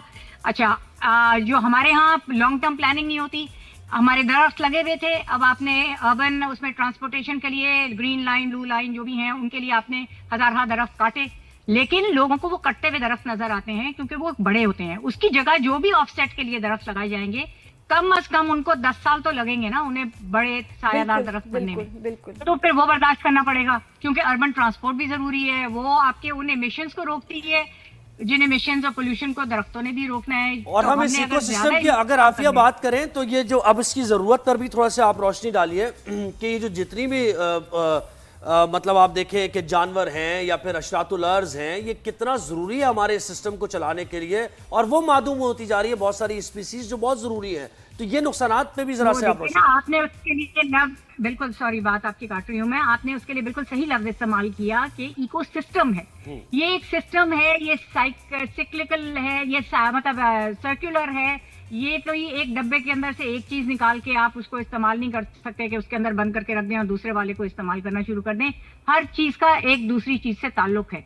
दरख्तों का ताल्लुक परिंदों से है, परिंदों का ताल्लुक कीड़े मकोड़ों से है, उनका ताल्लुक और किस्म की दूसरी जो आपके हमें नेकेड आई से नजर नहीं आते हैं उस किस्म की जानदार चीजों से है। सॉइल के अंदर क्या कुछ होता है जो हमें नजर नहीं आता, लेकिन उसके ऊपर डिपेंडेंट आपके दरख्त भी होते और ये हैं। जो आपके पुराने तो ये पूरा जो दरख्त ecosystem- होते हैं उनको तो काटना, नुकसान पहुंचाना एक जुर्म है। मुझे अच्छा लगता है कि जब हम क्लिफ्टन की तरफ जाते हैं तो वो लिखा हुआ है कि जी बेनियन ट्रीज हैं क्लिफ्टन के, और वो देखने से ताल्लुक रखते हैं। इतने खूबसूरत और पुराने दरख्त को मैं कहती हूँ नुकसान और पहुंचाना, दुनिया में तो काटना पुराने जुर्म दरख्त की है। बात की है, इतनी इतनी तरजीहात में से यानी टॉप प्रायोरिटी है कि दुनिया में ऐसे ग्राउंड्स हैं जिनमें इंटरनेशनल मैचेस होते हैं। न्यूजीलैंड में एक ग्राउंड है जहां पर एक दरख्त जो है ग्राउंड के अंदर है, बिल्कुल, क्योंकि वहाँ क्राइम लेकिन है, वो काटा ही नहीं उन्होंने। वो काट ही नहीं सकते। अगर गाड़ी से आपका एक्सीडेंट हो गया ना न्यूजीलैंड में, किसी दरख्त को मार दिया, देखें आपकी कितनी इसकी बड़ी सजा है। तो ये जो अच्छा देखिए ये सब सजात हमारे यहाँ भी हैं, जी जी हमारी लॉज के अंदर ये सब मौजूद है। असल फुकदान आपका गवर्नेंस और इम्प्लीमेंटेशन ऑफ लॉ का है। दरख्तों का काटना हमारे यहाँ भी जुर्म है, उसके ऊपर भी सजाएं हैं। बिल्कुल सजा लेकिन वो होनी चाहिए जो अंग्रेजों के जमाने के आपने फाइन थे, टिम्बर वो माफिया कानून की बात चाहिए। नहीं की, वो आप रह गई थी बात जो आप बात करें टिम्बर माफिया नहीं, की। मैं उसी माफिया की बात कर रही हूँ कि जो फाइन्स हैं, जो लगते हैं, जो पकड़े जाते हैं, जो टिम्बर माफिया के लोग, एक तो लोगों की जरूरत के मुताबिक जो काटते हैं वो उनका, जो कम्युनिटी जंगलों में रहती है उनका हक होता है, लेकिन जो टिम्बर माफिया है उसके ऊपर जो सजाएं हैं उनको, उनके निफाज की जरूरत है। दूसरा जो फाइन्स हैं वो इतने कम हैं कि वो अगर 50,000 फाइन देते हैं और वो उसी जुर्म करने से उनको कोई 50 लाख का फायदा हो रहा है, हाँ, तो क्या है उनके 50,000 का लिए? फाइन देते कहते होंगे दे देंगे हम फाइन। बहुत बहुत शुक्रिया। फाइन हमेशा जी, आपसे- डिटरेंट होना चाहिए, जो आपकी सजा है वो एक डिटरेंट होनी चाहिए, डिटरेंट होनी चाहिए ताकि फाइन दोबारा का ऐसा ना हो। मौका सही मिले। कह रही और हैं खौफ आए। थैंक यू सो मच बिल्कुल। आफिया जी, बहुत शुक्रिया। ये बातें ना करते रहना। बट देखो, मुझे लगता है हमारे वाकई इकोसिस्टम में जो दरख्त हैं वो सिपाही हैं। जब लैंडस्लाइड होती है, सैलाब आने का खदशा होता है, तो कौन बचाता है आपको? ट्रीज, आपकी वो दरख्त हैं जो ऐसे खड़े हो जाते हैं और हमें बचाते हैं, और हम उन्हीं को काट रहे हैं। बिल्कुल, दरख्त हैं, पहाड़ हैं। तो इस पे किसी शायर ने क्या खूब कहा था कि कल रात जो ईंधन के लिए कट के गिरा है, चिड़ियों को बहुत प्यार था उस बूढ़े शजर से। बूढ़े शजर की आपने बात की थी ना, पुराने दरख्त की। तो खैर जरा सा तहफ़्फ़ुज़ कीजिए माहौलियात का, आपके अपने लिए ज़रूरी है। खैर आगे बढ़ते हैं। अब ये जनरेशन जो है ये बहुत समझदार है, ये अपने बुजुर्गों की गलतियां रिपीट ना करें। और ये जितना माशाल्लाह इनको अवेयरनेस है, देखो हमें इतनी नहीं थी अवेयरनेस, फिर भी इनको जितनी अवेयरनेस है, वीडियोस देख रहे हैं, पता चल रहा है, समझदार है, बहुत अच्छे बच्चे हैं, इनको अब कुछ जो है ना करना पड़ेगा कि ये ज़रूर करें ऐसे। और बहुत सारी चीज़ों में इन्वॉल्व हैं कि जिससे भलाइयाँ होती हैं। ठीक है जी, हम ये भी काम कर रहे हैं, चैरिटी का वो भी कर रहे हैं। प्लीज़ बच्चों ये दरख्त लगाने वाला काम माहौलियात का तहफ़्फ़ुज़ आने वाली क्योंकि हम तो चले जाएंगे। ये आपको और आपके बच्चों के लिए है। आगे जो दरख्त अब आप अभी लगाएंगे ना, ये आपके बच्चों को साया देंगे। बारिशें नहीं हो रही हैं, हर दरख्त लगाओ। कराची का मौसम बदल सा गया है, कराची में बारिशें नहीं होती भाई, इसकी वजह है इसके पीछे। मैं तो कहती बारिशें क्यों नहीं हो रही, आने वाले जो बच्चे आप प्लान करते हैं कि मेरे 3 बच्चे होंगे, 4 बच्चे होंगे, तो हर पर बच्चे पे 10 दरख्त तो लगाओ, 10 दरख्त तो लगाओ, क्योंकि वो आप लाइक आई सेड बच्चों के आपको इनको साया मिलेगा। बिल्कुल। अच्छा, अब हम आगे बढ़ते हैं और सिंध हुकूमत की जो इंतजामिया है वो मसाइल को जब उजागर होते हैं मसाइल, तो इसके साथ साथ हिकमत अमली भी बनती है और उनको सॉल्व करने की तरफ भी जाती है। तो अभी ये ट्रैफिक के बड़े मामला चल रहे थे, एक्सीडेंट के मामला चल रहे थे, इस सिलसिले में एक कदम सिंध हुकूमत ने उठाया है। 11 अजला में ये जो रिक्शा होती है इसकी मूवमेंट पर पाबंदी लगा दी है सिंध हुकूमत ने, और इसमें इशारा कायदीन का भी इशारा है, इशारा फैसल है, IH चंडीगढ़ है। तो यहाँ पर रिक्शा की और ये चिंची वगैरह की जो मूवमेंट है इसको बंद किया गया है। अब इसकी वजह यानी क्या है, खुसूसी तौर पर क्या वजह है इसकी, हम जानेंगे। नुमाइंदा 365 न्यूज़ जमजम सईद ने हमें ज्वाइन किया है। जमजम बताइए, प्रॉब्लम तो अपनी जगह है, ये चिंची रिक्शे नहीं होंगे तो लोग कैसे इधर से उधर जाएंगे, बसेस तो इतनी ज़्यादा तादाद है नहीं, क्या वजह है, क्या इशू बनाया गया है? जी देखिए, ये तो हमेशा से ही हम देखते आए कि पिस्ता तो हर हाल में हर दौर में एक गरीब ही है। अब चिंची रिक्शों पर बिल्कुल 3 सीटर 4 सीटर जो चिंची होते हैं उस पर पाबंदी लगा दी गई है, जबकि उन रिक्शों से जो है वो स्टूडेंट्स को बहुत ज़्यादा सहूलत होती थी, जो यूनिवर्सिटी जाते थे उनके लिए कम किरायों में वो जो है मंजिल मकसूद तक पहुँच जाते थे। लेकिन अच्छा ये भी मैं बात बताऊँ कि अमल दरामद यानी अहकामात तो जारी कर दिए जाते हैं, लेकिन उन पर अमल दरामद के लिए जो है कोई इकदाम नहीं लिए जाते। मैं अभी भी ये देख रही हूँ कि तकरीबन 11 के करीब ऐसी शाराएं जिन पर जो है 3 और 4 सीटर रिक्शों पर पाबंदी लगाई गई है, लेकिन उसके बावजूद ये धड़ल्ले से जो हम देख रहे हैं दनदनाते सड़कों पर घूम रहे हैं। लेकिन सवाल यहाँ ये भी पैदा होता है कि ट्रैफिक की जो सबसे बड़ी वजह है ना, मैं समझती हूँ कि वो रिक्शे तो चलो है ही, लेकिन जो बसेस है, बसेस और जो ट्रॉलर्स कहा जाता है, रेस करते हैं, कहा जाता है जमजम इतनी तेज जाते हैं और फिर दो जब मिल जाते हैं ना ट्रक तो क्यामत है कि आप लोग खुद ही हट जाएं रोड से। उन्होंने तो आगे किसी को नहीं देखना और भागना है, इतना तेज और ऐसे ऐसे बस। बिल्कुल, देखिए बसें और ट्रॉलर्स जो होते हैं ना वो बहुत ऊंचे होते हैं, तो जो नीचे वाले लोग होते हैं, जो बाइक सवार होते हैं या गाड़ियां होती है, वो इनको सही से दिखती भी नहीं है। ऐसे में आप खुद सोचें कि जो रेस ये लोग लगाते हैं बसों वाले, अब अगर हम बसेस की बात करें तो जामा क्लाथ का जो रोड है ना, जो नुमाइश की तरफ जा रहा होता है, मैं खुद डेली बेसिस पे वो रास्ते से गुजरती हूँ और मैं देख रही होती हूँ कि किस तरह से रेस लगा रहे होते हैं। फॉर्मूला 1 की रेस होती है जो वहां लगा रहे होते हैं। बिल्कुल ऐसा ही है। जो चिंची रिक्शा जो जिनका किराया ही 20 रुपए, महज 20 रुपए या 30 रुपए होता है, वो एक स्टूडेंट के लिए बिल्कुल एक अफोर्डेबल होता है। और वो इतनी ज्यादा रेसिंग नहीं करते। नहीं, लेकिन जब यही तो हम जानना चाह रहे हैं ना, उनसे हादसे भी कम होते हैं। मैंने मकसद क्या है, मकसद ये है कि एक्सीडेंट्स रुके, लोगों की जाने ना जाए, प्रॉपर्टी का नुकसान ना हो। तो अब ये वजह चिंची रिक्शों को बंद करके क्या अचीव कर पाएगा ये टारगेट या नहीं, कि समझ नहीं आया अभी। नहीं ज़ोएब, ये तो बिल्कुल ही गलत है कि रिक्शे बंद कर देंगे, उनको मुतबादिल रास्ता तो बता दिया, लेकिन ऐसा कोई फर्क नहीं पड़ेगा। ट्रैफिक वैसे का वैसा है। मैंने कहा ना, जो बस बड़ी गाड़ियां होती है ना, जैसे पानी के टैंकर है, ठीक है, पानी के टैंकर तो चलो दिन में भी निकल सकते हैं, उन्हें ये छूट है क्योंकि पानी एक जरूरी चीज है। अब वो टैंकर्स भी जो है अब बाकी टैंकर्स को देख के रेस लगाने लग गए, वो भी ओवर स्पीड। सबसे ज्यादा जो जरूरी है वो ड्राइवर्स की फिटनेस और गाड़ियों की फिटनेस। आप देखते होंगे हमारे कराची के, बल्कि ओवरऑल पाकिस्तान की अगर मैं बात करूं तो इतने पुराने मॉडल्स 1900 पता नहीं कहाँ के जो है भाग रहे हैं जबरदस्त सड़कों पर। बनाने वाला हैरान है कि मैंने तो ये अभी तो शुक्र है उनके हॉर्न वो याद है, जमजम वो बंद हुआ है। मैं तो सारा बचपन में उससे मुझे एक बार फिर हो जाए, और सबका एक होता था याद है। इसने जो पागल किया था हमें 90s में, शुक्र है ये प्रेशर हॉर्न खत्म हुआ। टिड़ी पापा भी मशहूर हुआ, टिड़ी पापा टिड़ी पापा टिड़ी पापा टिड़ी पापा। शुक्र है ये उनका कथन को साइलेंट कर दिया, म्यूट कर दिया। मैं पता क्या कहती हूँ, मैं तो हल की तरफ जाती हूँ। मेरे ख्याल में इन सब बसेस पे ना एक स्पीड का एक लगा दें, एक क्या होता है वो मीटर नहीं कि बस कट ऑफ स्पीड लिमिट नहीं, खुद ही उससे आगे जाए ना। 40 के बाद उससे ज्यादा स्पीड हो ही ना सके, इंजन बंद हो जाए। 40 से आगे बढ़ा ही ना सके। कुछ ऐसा नहीं है कोई हमारे पास डिवाइस होती होगी, बना लेंगे क्या है, आप कहती है तो बना लेंगे। बम्पर कार वाला ना सिस्टम दे दें इनको कम स्पीड। अगर हमारी ट्रैफिक पुलिस अपना काम सही से करती ना तो शायद ये हालात पैदा ही नहीं होते। हाय जमजम, ऐसे क्यों बातें कर रही हो? लेकिन अब रिक्शा पे पाबंदी तो वैसे है, बड़ी परेशानी हो गई है ये लोगों के लिए। काफी स्टूडेंट्स भी इस बारे में बात कर रहे हैं। मतलब जो इशू है, जो मसला है, उससे हटके हम दूसरे काम कर रहे हैं। बहुत शुक्रिया जमजम आपका, thank you so much for your time. लेकिन इशू नहीं है, ये बस हैं, ये बस ड्राइवर हैं जो नशा करके चला रहे हैं, रेस कर रहे हैं, इनको होश नहीं। डंपर्स हैं, ट्रॉलर्स हैं, वो जिनके ऊपर कंटेनर्स रखे हैं और वो फिक्स्ड नहीं है और वो हिल रहे हैं containers.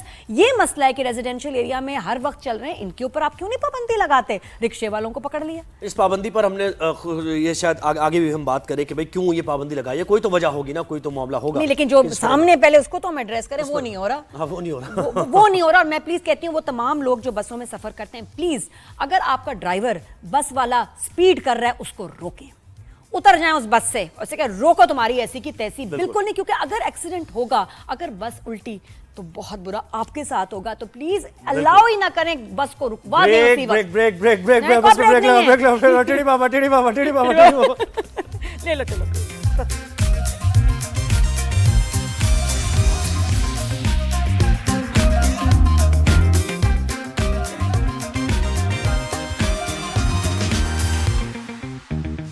Welcome back to rise and shine, good morning everyone. और अब हम बात करेंगे शोबिस की थोड़ी सी ना, जी जी बात करें, बिल्कुल करें।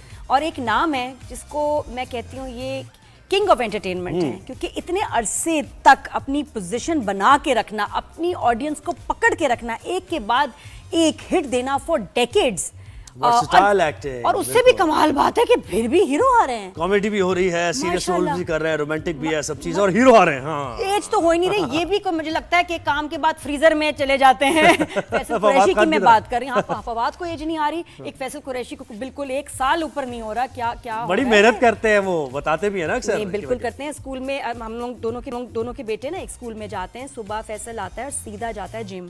ये ऐसे ही नहीं है, he works very hard. I know, I have seen him gym करना, डाइट करना, और ये मेरी तरह मतलब लोग बहुत पुराने मिठाइयों और खाने पीने का शौकीन आदमी, उससे दूर रहे। ये बड़ा एक जिहाद है भाई। हम 1.5 साल के थे जब मैंने और फैसल कुरैशी ने ना डाइटिंग शुरू कर दी थी। तब से। अस्सलाम वालेकुम फैसल, कैसे हो? अस्सलाम वालेकुम। अस्सलाम वालेकुम सबको। अस्सलाम वालेकुम। ये अच्छा था, जब 1.5 साल के थे तब से डाइटिंग शुरू कर दी है। हमारे है ना टेंडेंसी, क्या करें? उफ यार, seriously, I mean this is like ऐसा है कि ना पूछो भाई। लेकिन Faisal, I think first time मैं आपको देख रही हूँ कि कुछ सालों से 1 पाउंड ने चढ़ाया। You have been stable slim for many years now, क्या वजह है? असल में थोड़ा सा देखो ना, जिंदगी में हम सभी कुछ ना कुछ तजर्बे करते रहते हैं अलग अलग। तो दुनिया जहान की अपना कहते हैं डाइट्स आती थी जिनको हम फॉलो कर रहे हैं, कभी कुछ कर रहे हैं, कभी किसी रिजीम पे जा रहे हैं और शेयर भी कर रहे हैं एक दूसरे के साथ। बट फिर ये हुआ कि समझ ये आना शुरू हुआ कि नहीं भाई, ये ऐसी चीज है जिसपे आप सारी जिंदगी नहीं गुजार सकते। तो आपने ऐसी चीज करनी है जो लाइफ रूटीन भी हो और क्योंकि ट्रैवल भी हो रही होती है, और एंटी एजिंग। एंटी एजिंग तो देखो, सबसे इम्पोर्टेंट चीज जो एंटी एजिंग में वो आपकी एक्सरसाइज है, बिकॉज वो इतनी जरूरी है। आप कोई भी स्पोर्ट्स खेलते हैं, आप एक्सरसाइज करते हैं, आप मैं एक बात बार बार ये पता नहीं मैं कहता हूँ सबको कि जब आप खाने को दवाइयों की तरह खाते हैं ना, तो आपको फिर दवाइयाँ नहीं खानी पड़ती खाने की तरह। मजा कैसे आएगा फिर खाने को? बात नहीं समझ रही। लेकिन खैर ये है कि पैन याद है, मजा ले लो फिर, या फिर शिकायत ना करो। सही बात। फैसल के 2 ड्रामे आ रहे हैं। अच्छी बात की कि प्रैक्टिकल एक रूटीन होना चाहिए। ऐसा नहीं कि टाइट रिजीम फॉलो की 1 महीने और फिर नहीं कर सके उसको, वो फिर और काउंटर प्रोडक्टिव। चीटिंग भी तो हो जाती थी ना इतना ज्यादा कभी कुछ ये। लेकिन बट माशाल्लाह you have maintained yourself so nicely. मैं कहीं एक फवाद खान और एक तुम ये को फ्रीजर में मेरा ख्याल वीकेंड पे चले जाते हो।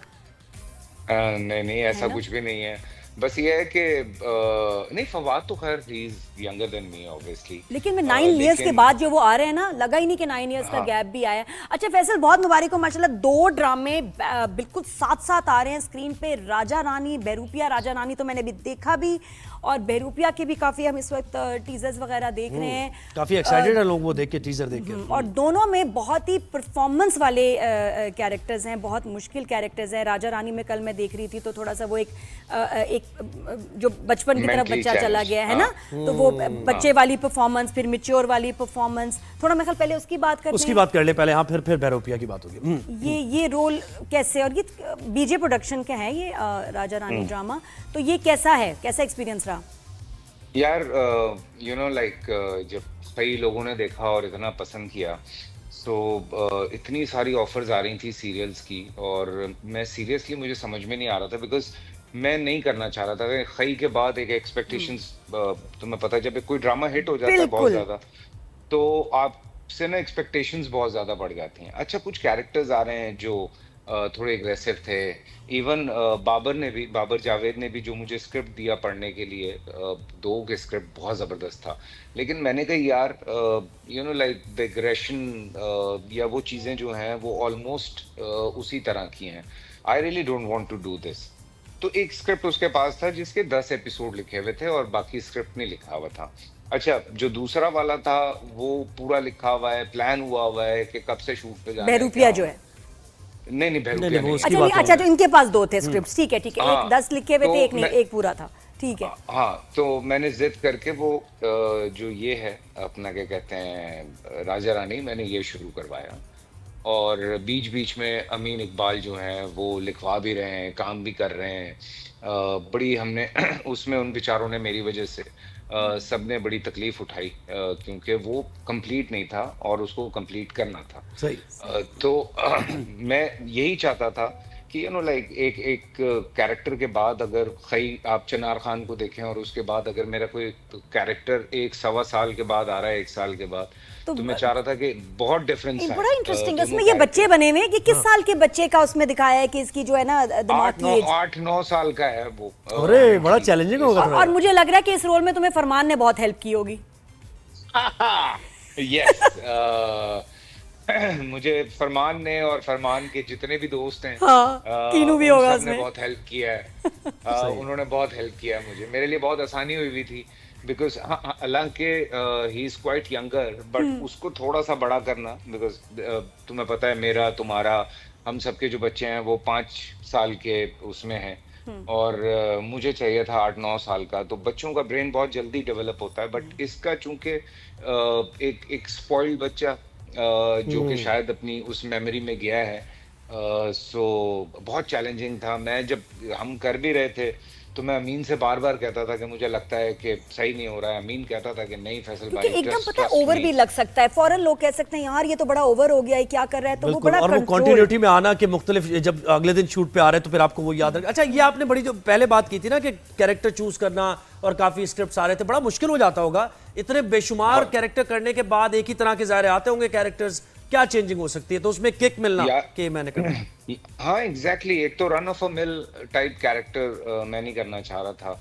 मतलब मुझे तो कुछ लोगों ने ताने भी दिए कि भाई हमसे मतलब क्या हो गया, गलती हो गई है कि हमारा क्यों नहीं कर रहे, जो हमारा क्यों नहीं कर रहे। तो मैं कहता था यार आप अंडरस्टैंड करें इस चीज को, बिकॉज जब अगर आप किसी कैरेक्टर में लोगों को पसंद आते हैं तो आपसे एक्सपेक्टेशंस बहुत ज्यादा। हाँ, तो you have to be very choice. अच्छा ये बताओ फैसल कि जब अच्छा बहुत डिस्कस हो रहा है, मशहूर भी हो रहा है, लेकिन फिर भी कुछ लोगों के एतराजात होते हैं, जैसे अच्छा शौक इसने सब पूरे अपने किए हैं ना, है ड्रामा, लेकिन फिल्मी गाना जो तुमने बना छोड़ा है ना, उसमें जो डांस था, आहा, ये किसका आइडिया था, और हिना के साथ, और हिना और तुम्हारा जो एज के हिसाब से लोगों ने थोड़ा एतराज भी किया, या तो वो स्टोरी की रिक्वायरमेंट हो, लेकिन वो तुमसे बहुत छोटी लग रही है, तो वो नहीं लग क्या रही है वो।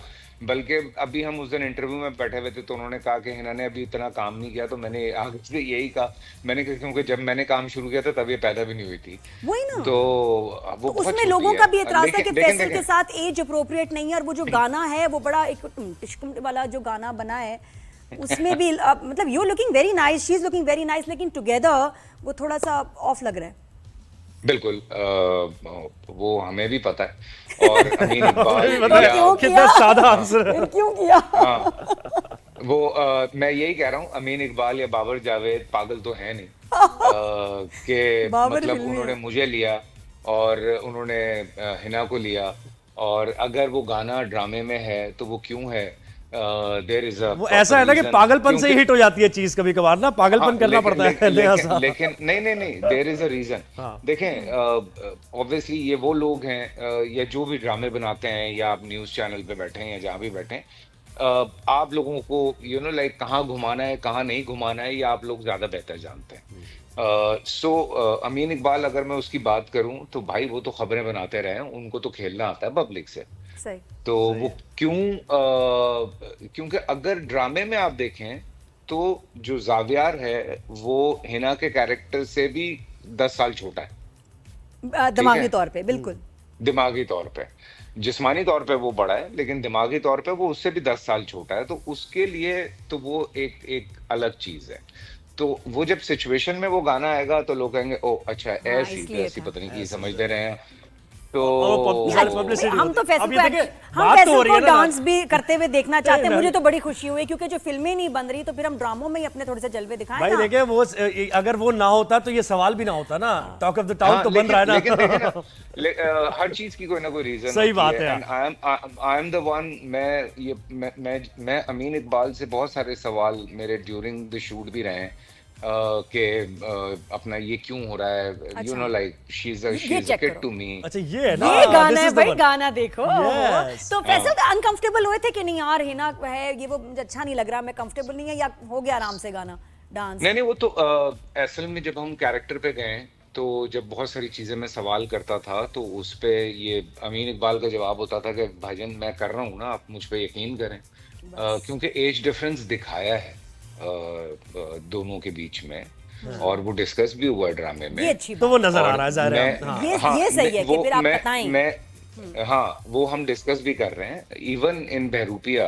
हाँ, बहरूपिया पे आओ। बहरूपिया एक ऑपोजिट स्टोरी है भाई, जिसमें नहीं, बहरूपिया जिसमें की कहानी फादर, तो मुझे अच्छा पता उसमें जो चली। फादर हैं उनके साथ बचपन का ट्रॉमा इसको लेके चलता है कि क्योंकि बाप ने फिजिकली अब्यूज किया, मेंटली अब्यूज किया, बहुत सख्ती से रहा, और फिर उसके ऊपर क्या असर होता है। ये तो वैसे एक बड़ा अच्छा सोशल मैसेज भी है। अच्छा कोई ऐसा यानी बिल्कुल। कैरेक्टर है जिसका अल्लाह के ऊपर एतमाद जाहिर है क्योंकि उसके हालात इस तरह के रहे, हालात वाकया जिसकी वजह से वो इस तरह का हो गया। बड़ी इंटरेस्टिंग लग रही है, वन लाइनर ही बड़ा इंटरेस्टिंग है। हाँ, हाँ। ये थोड़ा बताओ आगे क्या होगा, इसमें क्या है?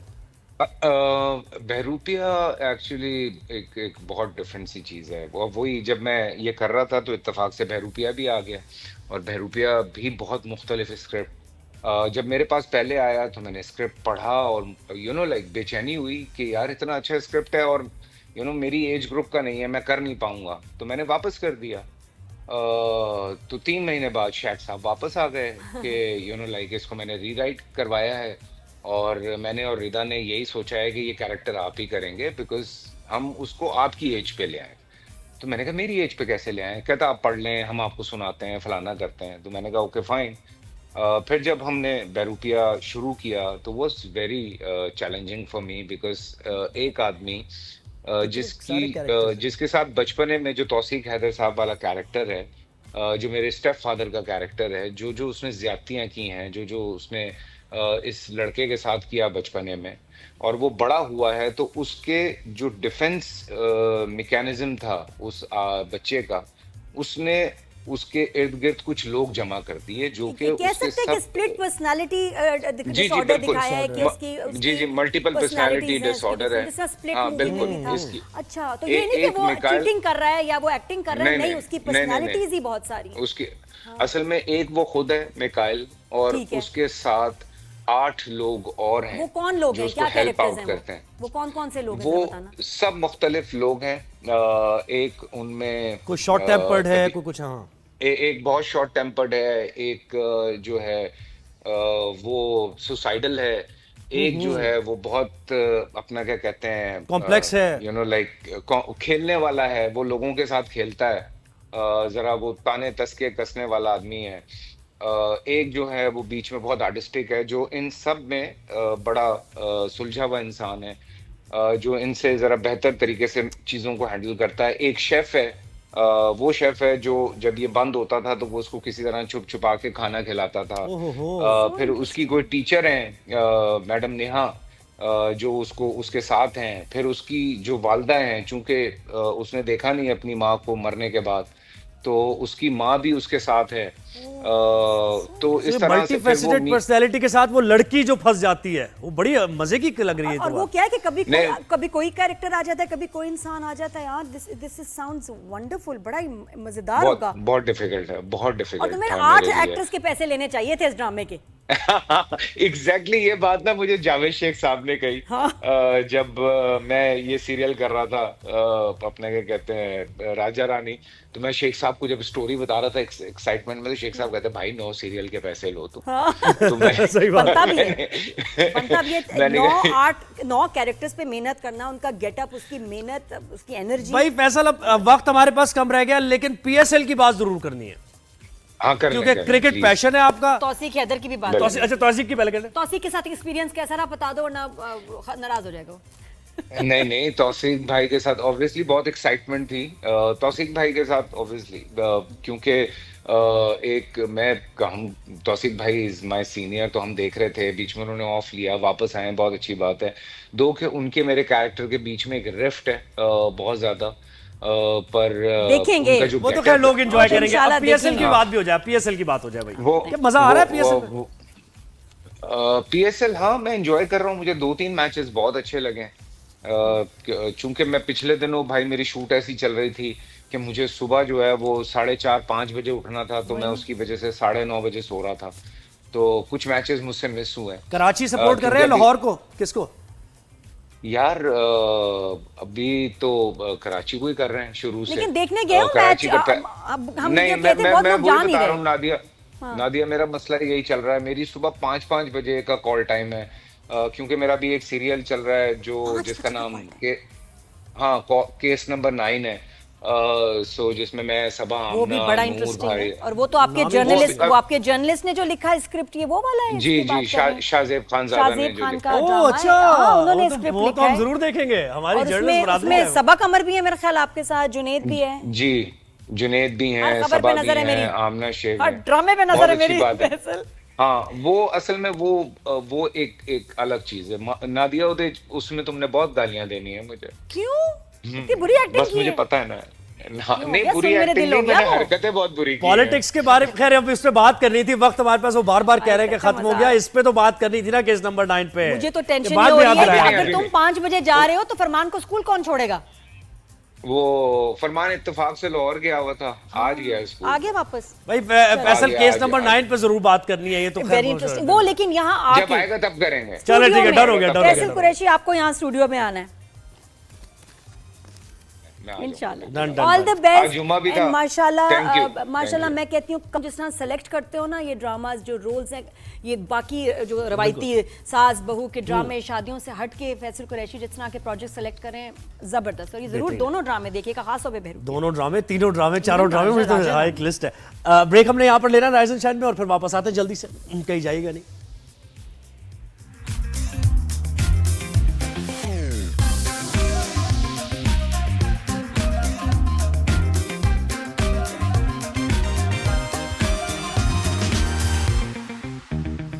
वेलकम बैक राजन शहर में एक बार फिर आपको खुशामदीद कहते हैं। और कहते हैं ना कि हमारे मुल्क में टैलेंट की कोई कमी नहीं है, इतने इतने क्रिएटिव बच्चे हैं, यंगस्टर्स इतना ज़बरदस्त काम कर रहे हैं।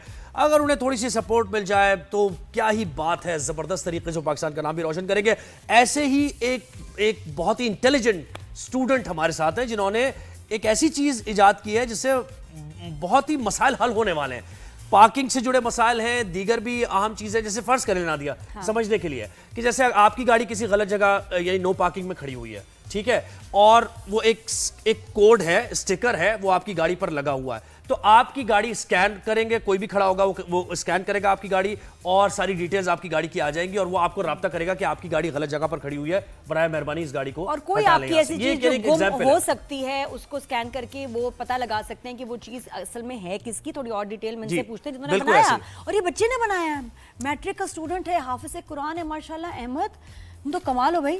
अहमद फारूकी वेलकम करते हैं, और उनके वालिद साहब भी हमारे साथ हैं, अमजद फारूकी साहब, जिन्होंने अहमद की ज़ाहिर ट्रेनिंग भी की है। हाँ अहमद, अब बताओ, कमाल हो तुम। जज़ाकल्लाह। पहले तो आपकी मैं थैंक्स जज़ाकल्लाह कहूँगा कि आपके 365 चैनल का, और आप लोगों का जो हमें आपने प्रमोशन के लिए एक प्लेटफॉर्म अता किया। और हमने ये basically car parking stickers launch किए हैं और हमारी की चेन्स हैं जो हमने लोगों की मदद करने के लिए एक लॉन्च किया है। जैसे हमारी कार पार्किंग के स्टिकर जैसे गलत पार्किंग के लिए है और की चेन्स है हमारी। नहीं खुल के मुझे मैं तो बता नहीं पाया, यकीन करो मैं सही तरह उसको एक्सप्लेन नहीं कर पाया। और ना तो तुम बताओ कि है क्या, ये क्या चीज़ है? हमने बेसिकली QR कोड लॉन्च किया है, QR कोड की प्रोडक्ट्स लॉन्च की हैं। हमने QR कोड हमारी ज़िंदगी में हम देखते रहते हैं, हमारी किसी बैग्स पे लगे हुए हैं, किसी चीज़ पे लगे हुए हैं। हाँ, तो इस QR कोड को होते हमने हैं। पर्पस चेंज कर दिया है। इस QR कोड का पर्पस ये रखा है हमने, जैसे लॉस्ट आइटम्स होते हैं हमारी ठीक है। किचन्स होती हैं, हमारे होम अप्लायंसेज होते हैं, उसमें हमने इस QR कोड को पेस्ट करके जैसे हमें कोई लॉस्ट आइटम को फाउंड करने के लिए लिया है। सही है। अब किसी को हमारी कोई कीचेन मिलेगी, कोई चीज़ मिलेगी, मोबाइल कवर का ये एक बहुत बड़ा इशू है। मोबाइल लोग भूल के चले जाते हैं, कहीं रख के चले जाते हैं।